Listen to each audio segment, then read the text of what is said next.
The night of the Moonlit Meadow. On a breezy summer night, young Ellie wore her favorite deer antler headband to bed. She loved pretending to be the queen of the meadow, leaping and bounding like the deer she admired during her family's hikes. But tonight, Ellie had been extra mischievous. She'd splashed in the kitchen sink while washing her hands, soaking the floor, and refused to clean it up. Her parents had scolded her and sent her to bed early. As Ellie lay in her dark room, fuming, the moonlight streaming through her window seemed brighter than usual. She turned her head, and to her surprise, she saw tiny wildflowers blooming on her rug.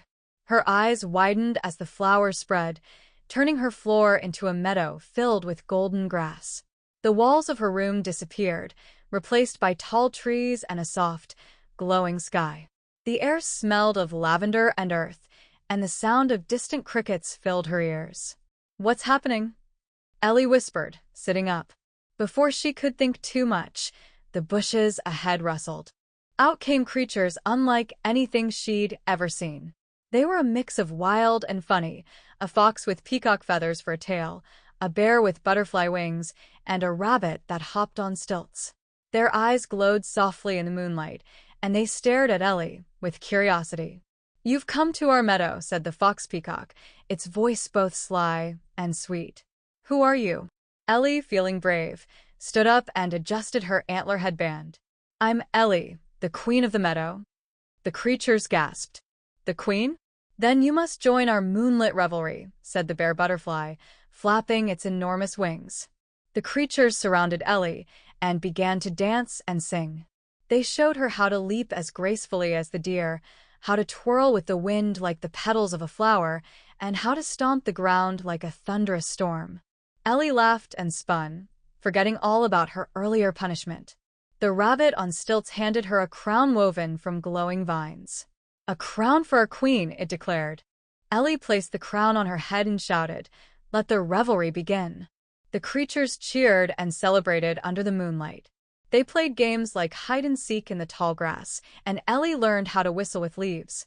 They even created a feast of imaginary berries and cakes made from clouds. "Being queen is the best," Ellie said, twirling around. But as the night went on, Ellie began to feel tired. The endless running, leaping, and laughing made her legs heavy and her voice hoarse.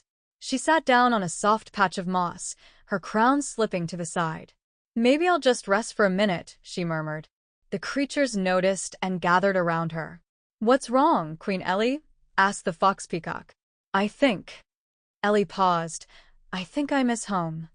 The creatures exchanged glances, their glowing eyes dimming slightly. "Home?"